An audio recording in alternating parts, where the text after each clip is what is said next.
She exposed his best friend's lies, and the CEO returned with a proposal that shocked her. She was just a barista until one overheard conversation turned her life upside down. He was the CEO of a billion-dollar empire until the woman behind the coffee counter shattered everything he thought he knew about loyalty.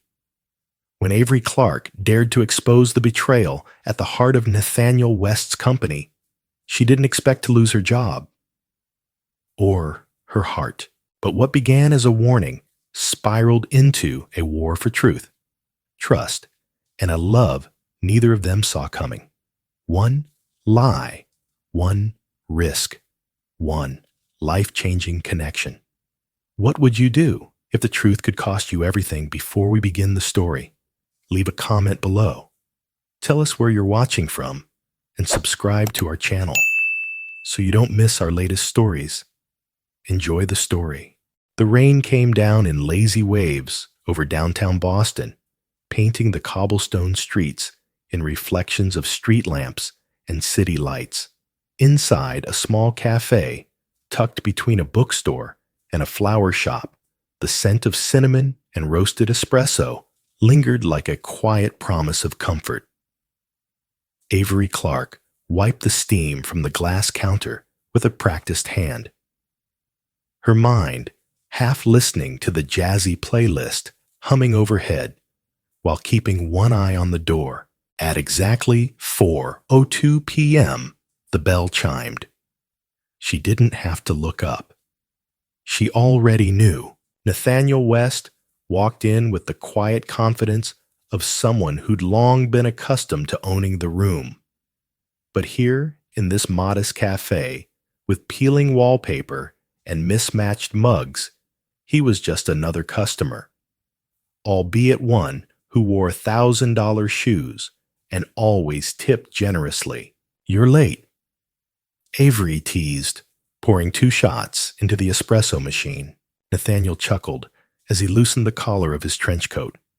"My driver hit traffic on Tremont." "What's the damage today? Am I cut off from my caffeine privileges?" "Depends," she replied. "Are you still trying to buy out Westech's board, or have you decided to take up goat farming in Vermont?" He smirked. "You always know more than you should. That's what happens when you serve caffeine to CEOs 5 days a week. You overhear things." Their banter had begun months ago when he'd first stumbled into her cafe, looking like a Wall Street poster boy, lost in the wrong neighborhood. He'd ordered a plain black coffee with a surprising softness in his voice, and she'd written him off as another corporate robot.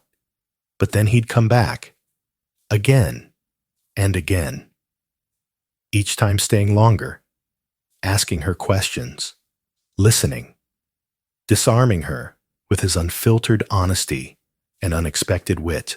Now, he came not just for coffee, but conversation. She handed him the cup. "Dark roast, extra strong." "You look tired." He sighed, resting his elbows on the counter. "I'm preparing for the Westfield acquisition presentation tomorrow. Long nights, shaky numbers. And I can't help but feel like something's off." Avery tilted her head. "Off how?" "Robert, my COO, he's been pushing this deal hard. Almost too hard. He's been my friend since college. We built everything together. But lately, he's been keeping things from me." She leaned closer. "Do you want my unsolicited advice?" "Always. Sometimes the people closest to us are the ones we need to watch most carefully." He studied her thoughtful. "That's a pretty cynical thing to say." "It's not cynicism," she said softly. "It's lived experience." Nathaniel didn't reply. Instead, he reached into his coat for his wallet, pulled out a $10 bill, and set it on the counter. "Keep the change. I'll let you know how it goes tomorrow." She watched him walk out, a flicker of worry tugging at her chest. Later that evening, the cafe emptied. Rain still tapped against the windows, the hum of the espresso machine. The only sound Avery was closing the register When a voice drifted from the far booth, low and urgent, she froze. "He won't see it coming," a man whispered. "By the time Nathaniel realizes what's happening with the Westfield patents, the shares will be transferred." Avery slowly turned her head. Robert Nathaniel's right-hand man, talking into a phone. Eyes narrowed. "Board meetings tomorrow.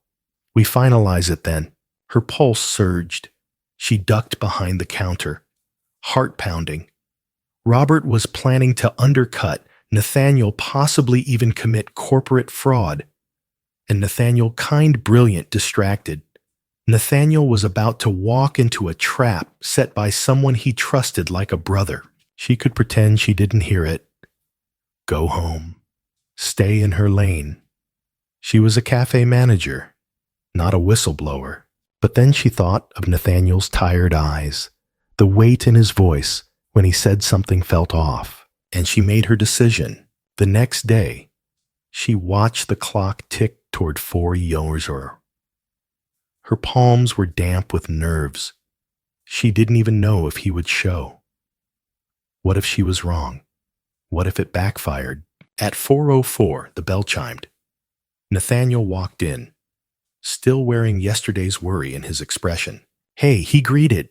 "We need to talk," she said, quietly but firmly. "Not here." She took off her apron and gestured toward the back exit. Together, they stepped into the cool autumn air, finding a bench by the flower shop next door. "What's going on?" he asked, frowning. She took a deep breath. "Last night after you left, I overheard Robert. He was on the phone talking about transferring patent shares without your knowledge. Something about Westfield. He said you wouldn't see it coming." His face went pale. "You're sure it was him?" he asked, voice strained. "I only met him once, but I recognized his voice." "He didn't see me." Silence stretched between them. Then Nathaniel exhaled, like a man realizing the ground beneath him was more fragile than he'd believed. "Thank you," he said finally, "for telling me, even if it's hard to believe." Avery looked him straight in the eye. "Don't believe me yet. Just look into it." Quietly, before the board meeting, Nathaniel nodded. "I will." As they stood, he touched her arm, hesitation in his eyes. "Why risk this? Why involve yourself?" She shrugged. "Because it was the right thing to do. And because you seem like someone who deserves honesty." A slow smile spread across his lips. "You're a rare find, Avery Clarke." And with that, he turned and disappeared into the gathering dusk, leaving her standing beneath the flickering light of the cafe sign, her heart thudding with something far more complicated than fear. If that hooked your heart, don't forget to subscribe and follow along as this story unravels deeper secrets, unexpected betrayals, and a connection that just might change 2 lives forever. Stay tuned for part 2. It only gets more powerful from here. The next morning broke with a stubborn fog over the Boston skyline, wrapping the glass towers in an eerie stillness. Nathaniel West stood in front of the tall windows of his office, a half-empty coffee cup, Avery's blend, cooling beside his untouched notes. He hadn't slept. The conversation with her replayed in his mind on an endless loop, each word carrying more weight than the last. He trusted Robert with his life. Had, until now. But Avery's voice, steady and sincere, cut through the fog of loyalty with unsettling clarity. What if she was right? Nathaniel opened the file on the Westfield acquisition. Something she said had sharpened his attention the night before, transferring patent shares. It was a small detail, but one that aligned disturbingly well with a line item that had confused his junior analysts. Multiple microtransactions through shell LLCs, all tied back to dormant entities, Robert had access to. Nothing illegal at first glance until you started connecting the dots. By 8:45 a.m., he'd called a private emergency meeting with 2 board members he trusted implicitly. By 9:30, they were seated in the glass-walled conference room, the air taut with urgency. "Why wasn't this flagged earlier?" asked Janice Park, his sharp-eyed CFO. "Because it was buried under layers of legitimate paperwork." Nathaniel replied, "Robert's too smart to leave an obvious trail." And this tip-off came from where exactly? Asked Thomas Grant, head of legal. Nathaniel hesitated. "Avery Clarke. She manages the cafe I go to." There was a beat of silence. A barista Janice raised a brow. "No. A woman with integrity," he said firmly. "She overheard a call Robert made. She had nothing to gain by telling me and everything to lose." Janice nodded slowly, reassessing. "Get me everything on Apex Holdings," Nathaniel said, "and cross-reference with these LLCs." For the next 4 hours, the boardroom turned into a war room. Paperwork flew screens, filled with data streams, corporate records, timestamps. Each thread unraveled the deception Robert had so meticulously built. By noon, it was undeniable. Robert had been manipulating the Westfield deal for personal gain, setting up a post-acquisition collapse that would tank Westtech's value and leave him owning a major stake through Apex. Nathaniel stood staring at the proof. His mouth was dry. This wasn't just betrayal. It was premeditated sabotage. "He's meeting with potential investors this afternoon," Janice said. "If we don't act fast." "We will," Nathaniel interrupted. "Call an emergency board session. Strip his access. Now I want security outside his office before the day's out." And Clark Thomas asked, "Does she know any of this?" Nathaniel shook his head. "No, but she will." Outside, the storm clouds were gathering again.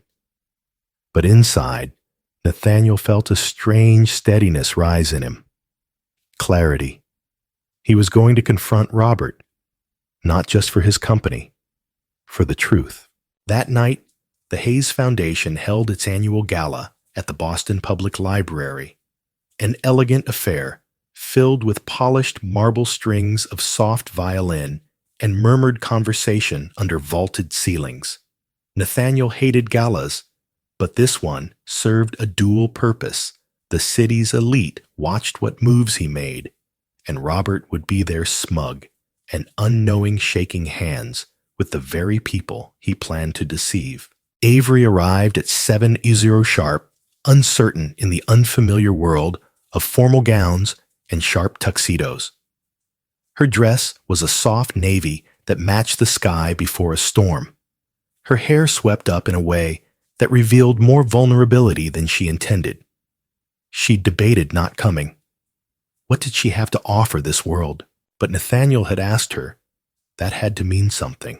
When she walked into the great hall, she didn't have to search for him. He was already looking at her. Standing tall, in a sleek tuck's hair brushed back, but eyes warm. He stepped toward her, like she was the only person in the room. "You came," he said, like it mattered more than the deal, more than the suit he wore. "You invited me," she replied, trying not to show how fast her heart was beating. "I needed someone here tonight who knows the difference between what's real and what's just presentation." As they walked through the hall, they passed titans of industry, politicians, philanthropists. Nathaniel introduced her as a consultant in integrity, which made her laugh and blush. Then came Robert. He approached with a drink in hand and a mask of civility on his face. "Nate," he said smoothly, "didn't expect you to bring company." Nathaniel didn't smile. "Robert, you and I need to talk privately." Robert's eyes flickered. Now. Yes, now. They stepped aside. Avery lingered by the bookcases lining the back of the room. She couldn't hear their words, but she saw everything in Nathaniel's body language. The calm, the control, the confrontation. Robert's face shifted slowly from irritation to alarms. Then security approached. 2 quiet words from Nathaniel and Robert was escorted out of the room. No shouting, no scene, just the collapse of a man who thought he'd never be caught. When Nathaniel returned to her, the room was buzzing. "You just fired your COO in front of half the city," she said softly. He exhaled. "He left me no choice, and your company, still mine." He said, "Because someone reminded me to trust my instincts." Avery looked at him. Really looked. Not the billionaire, not the CEO, just the man. "You believed me," she said. "I always did. I just had to remember how to listen." They stood there in the middle of crystal chandeliers and polished egos bound by a truth, born in a modest cafe on a rainy day. And neither of them said it yet, but both knew. This was the beginning of something more. The morning after the gala, the headlines broke before sunrise. Westtech ousts COO amid allegations of corporate espionage, insider fraud. Uncovered sources point to Robert Lang's secret ties to Apex. CEO Nathaniel West acts swiftly to protect company interests. Questions arise about the unknown woman who sparked the fall. Avery sat on the worn couch in her apartment, wrapped in a cardigan, her laptop open to the news she had hoped wouldn't include her name. But it did, not explicitly, but just enough. A source close to Westtech, a woman outside the executive circle, a whistleblower from an unlikely connection. Her anonymity had dissolved in a swirl of curiosity and speculation. Her phone buzzed incessantly. Texts from coworkers, former college classmates, even strangers asking for interviews. She ignored them all. At noon, she turned the screen off. By 12:30, she was standing in front of Nathaniel's office building downtown. Her nerves twisted like the scarf in her hands. She hadn't heard from him since the gala. She hadn't expected him to vanish into silence, not after the way he'd looked at her last night, like she was the first true thing he'd seen in a long time. But now doubt crept in. At the top floor, the receptionist recognized her instantly. "Ms. Clarke, Mr. West is expecting you." Avery blinked. "He is." The woman smiled. He cleared his calendar for the hour. When Avery walked into Nathaniel's office, he was by the window again. Suit jacket, off sleeves rolled to his elbows, eyes fixed on the city below. He turned when he heard her, and his whole face softened. "I wasn't sure I'd hear from you," she said quietly. "I wasn't sure I had the right words," he replied. She stepped closer, uncertain. "You didn't have to protect me from the press." "Yes, I did." His voice was firmer now. "You didn't ask for this spotlight. I brought it into your life. I wanted to shield you from what this world can be like. How loud, how unkind. But it's my life too. My choice." Nathaniel nodded. "I realize that now." They stood facing each other in the silence that only came when both people were holding more than they could say. Then he crossed the distance between them and took her hands in his. "The truth is," he said, "I've never felt more vulnerable than I have this past week. Not even when I started this company with nothing but borrowed capital and too much arrogance. That vulnerability. It wasn't from the betrayal. It was from the way I needed you through all of it." Avery's heart thudded in her chest. "You don't owe me anything, Nathaniel. I owe you everything." They sat together in the quiet conference room adjacent to his office. The hum of the city was muted behind thick glass, but inside, everything felt closer. more real. I want to ask you something, Nathaniel said, sliding a folder across the table toward her. She opened it. A business plan, her name on the title page. Avery Clarke. She read aloud, Director of Community Engagement. I've been thinking a lot about what this company should be, Nathaniel explained. Not just tech, not just innovation for the sake of profit. I want to create something that serves people. I want West Tech to build community learning hubs, spaces in underserved areas where young people can access technology, mentorship, and opportunity. She looked up at him, stunned.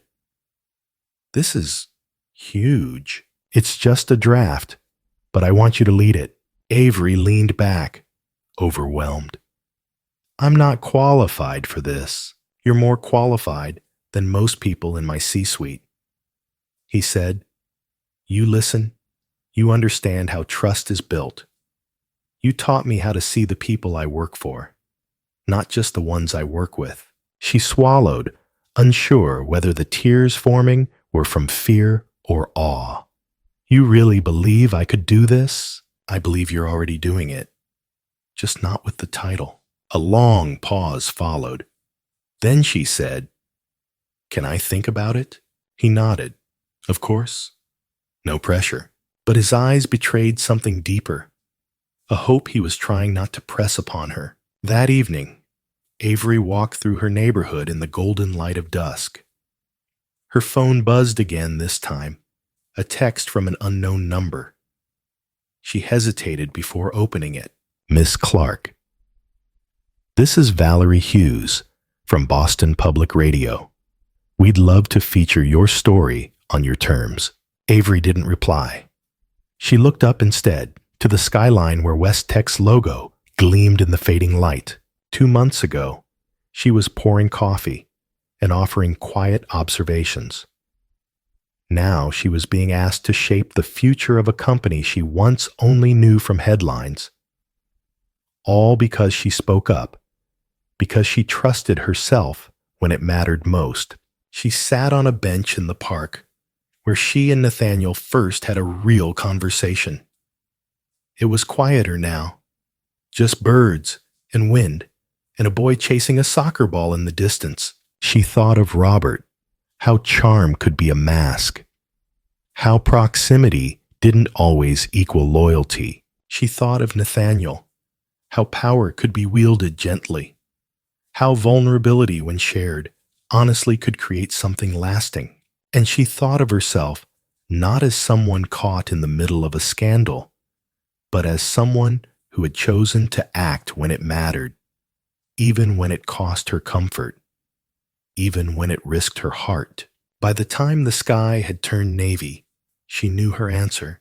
Avery stood in the center of the conference room at West Tech's Innovation Wing, a set of architectural blueprints spread before her, her palms resting lightly on the table's edge. Around her, a quiet buzz of energy pulsed young minds, hopeful mentors, community leaders, all part of a vision that hadn't existed until a month ago. The Community Nexus Project.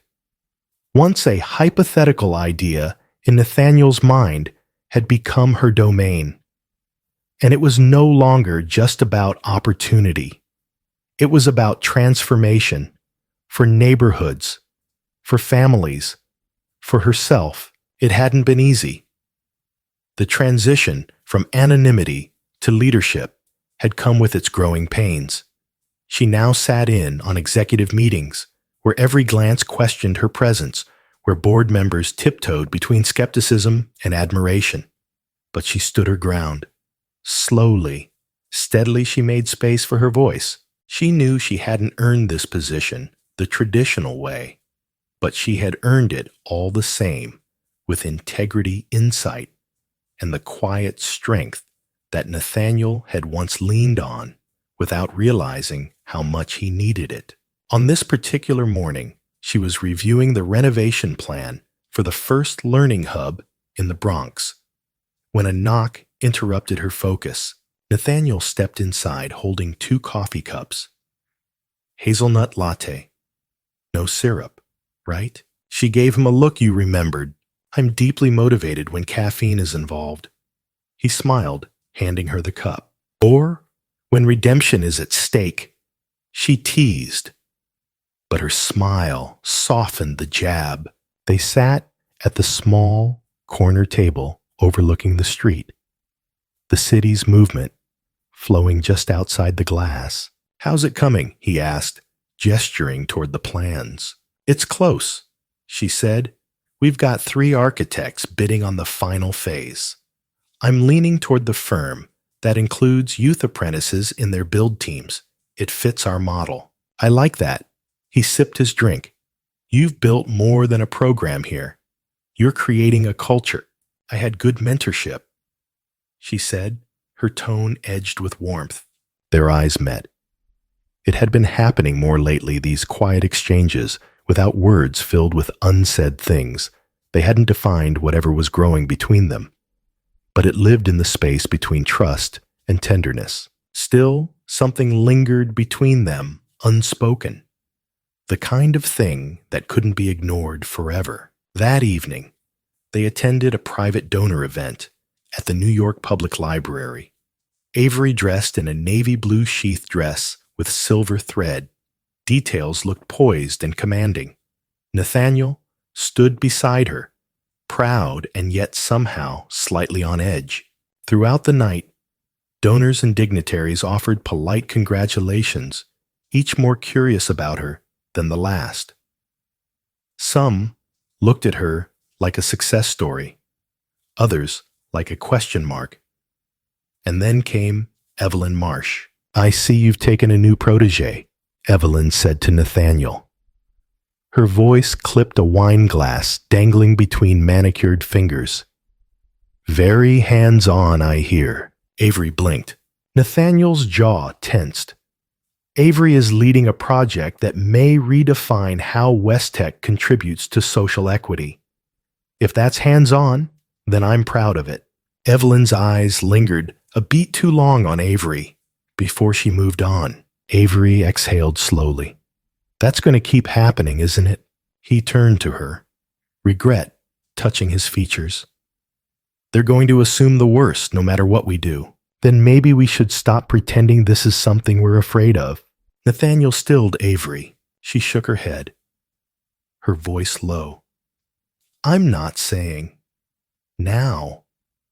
I'm not saying in front of everyone, but I don't want to keep acting like what we're building here, whatever this is between us, is something we have to bury. He looked at her, then really looked. You're right, he said softly, and I don't want to bury it either. 2 weeks later, they stood side by side at the ribbon-cutting ceremony for the first Nexus Center in the Bronx. A crowd of over 200 had gathered, teachers, students' press, and the people whose voices this place was meant to amplify. Nathaniel gave a short speech about innovation, meeting purpose. Then Avery took the stage. Her voice was steady, resonant. She spoke not from corporate polish, but from lived understanding. This isn't just a building, she said, her gaze sweeping across the crowd. It's a beginning, a place where young people can see themselves in futures they didn't think were meant for them. And it started because someone believed in a conversation, in a whisper of truth, in doing the right thing, even when it's hard. Nathaniel watched her from the front row, pride radiating from his posture. She was no longer the woman behind the coffee counter. She was a leader, a symbol of what happened when ordinary courage met unexpected opportunity. After the ribbon fell and the crowd poured into the newly finished halls, Nathaniel pulled her aside. I was going to wait, he said, his hand slipping into the pocket of his coat. But I can't anymore. She tilted her head, curious. He pulled out a small box, not a ring, but something more symbolic. Inside was a silver compass pendant, delicate and gleaming. For when the world gets loud, he said, So you never forget that you know exactly where you're going. She looked at him, emotion swelling in her chest. Will you walk into that future with me? He asked quietly. She closed the box and tucked it close to her heart. Yes, she whispered. The future wasn't certain. The press would speculate. The board would whisper. But the path they were carving, built on shared values and forged in truth, was stronger than any headline. Avery knew she still had more to prove, but she also knew, for the first time in her life, she wasn't walking alone.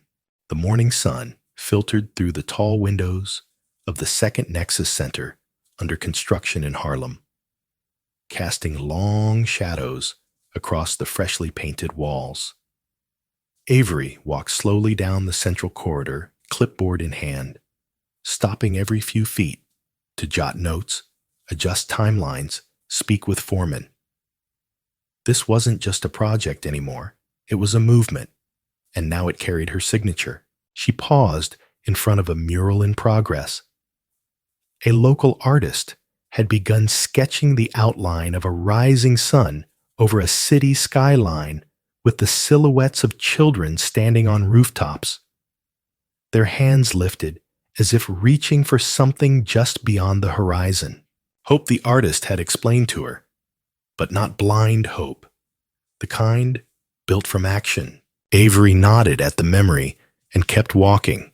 Back at her office, nestled inside the main Nexus headquarters in Soho, her desk was covered in blueprints, grant proposals, and a small ceramic cup that still held the now cold hazelnut latte Nathaniel had left her that morning.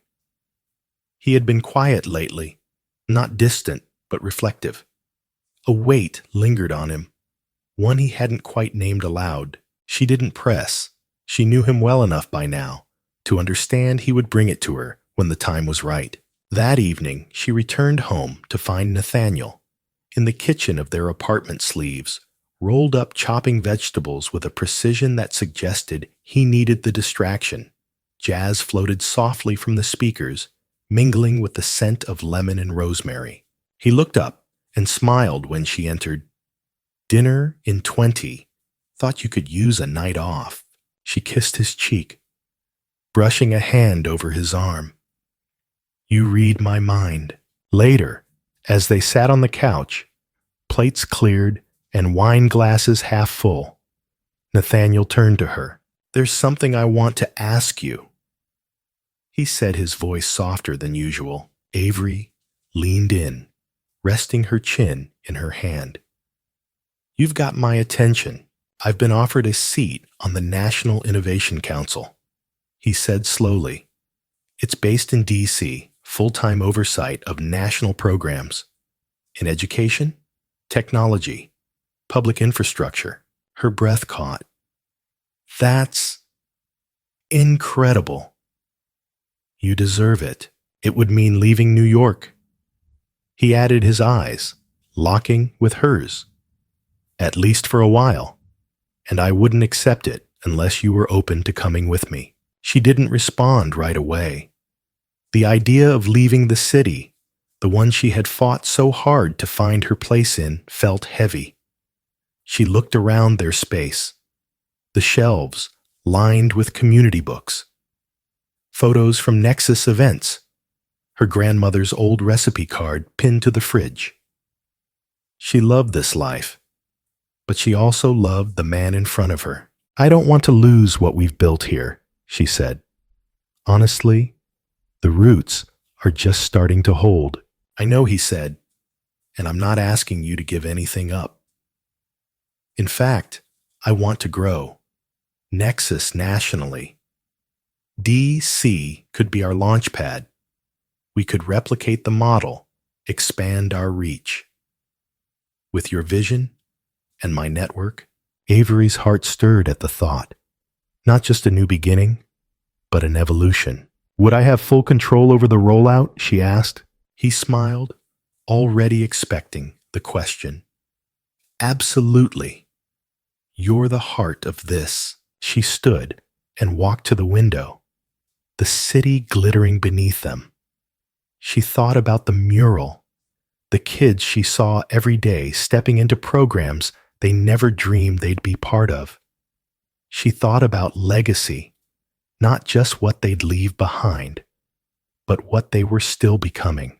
Turning back to him, she said, "Then let's do it. But on our terms." Nexus doesn't just go national. It becomes a movement. Grassroots-led community. Built no faceless expansion. We hire from within. We build bridges, not just footprints. Nathaniel rose and crossed the room, taking her hands. "I wouldn't want it any other way." A week later, they announced the national rollout of the Nexus model. The media buzzed, investors leaned in.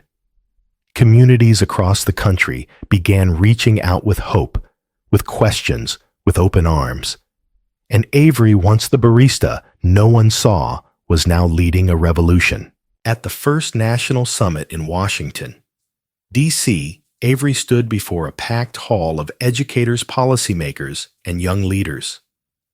Her keynote speech centered not on numbers, but on stories, on the power of believing in overlooked voices, on choosing impact over image. As her voice rang through the hall, Nathaniel watched from the wings, pride lighting his face. Afterward, they stood beneath the white marble columns of the Capitol, the city lights stretching into the horizon. "Do you ever think about how far we've come?" she asked. "All the time," he replied. "I used to think the world was made up of people who belonged and people who served." She said, "And now I know belonging isn't given. It's built." Nathaniel took her hand. "With people who see you fully, even when you're still becoming." She smiled and leaned into him. "So what's next?" He glanced down at her with a glint in his eye. "Well, I've been thinking about what you said. About legacy." Oh, she raised an eyebrow. He pulled a small velvet box from his coat pocket. Her breath hitched. "I want the life we're building to have a foundation deeper than work. I want you as my partner in every sense." Avery blinked, her heart catching up to the moment. Then she laughed softly. "Took you long enough." As he slid the ring onto her finger, she whispered, "Yes, yes, to the unknown, to the challenge, to the beautiful, hard, remarkable life they were crafting together." Their story had begun with risk, with skepticism, with power imbalances and secrets, but it had blossomed into something true, not in spite of those things, but because of the courage it took to confront them. Together, they weren't just writing a love story. They were changing lives. And in a world that too often prized noise over meaning, they had chosen purpose, hand in hand, eyes wide open. And that, as Avery knew deep in her soul, was only the beginning. In a world defined by status speed and the illusion of control, the story of Avery Clarke and Nathaniel West reminds us that the most powerful transformations often begin in the quiet spaces between conversations over coffee beneath fluorescent lights, in unexpected meetings where truth dares to challenge power. Avery was never supposed to be seen, at least not by the world's standards. A former barista, a community center, volunteer, a woman whose brilliance had often gone unnoticed beneath the layers of everyday survival. And Nathaniel. He was the man at the top of the ladder, CEO innovator, symbol of success. Their worlds weren't just different. They were built on different rules. But somewhere between skepticism and sincerity, between broken trust and radical courage, they found something more than compatibility. They found clarity. Their journey was never linear. From the moment Avery warned Nathaniel about the betrayal within his own boardroom, the two navigated a storm of lies, loyalty, and the quiet pain of being misunderstood. Yet with every challenge, they made the bold choice to listen to, grow, to trust the person not the title. And that trust changed everything. Together, they didn't just repair what was broken. They built something new. The Nexus Centers became more than facilities. They became symbols of what can happen when empathy meets action, when access meets intention and their love. It wasn't the dramatic fairy tale that sweeps in on a horse. It was the kind that's earned in the trenches and boardrooms late at night, in whispered reassurances, and in the quiet decision to stay. What can we take from their story? That real leadership is not about hierarchy, it's about humanity.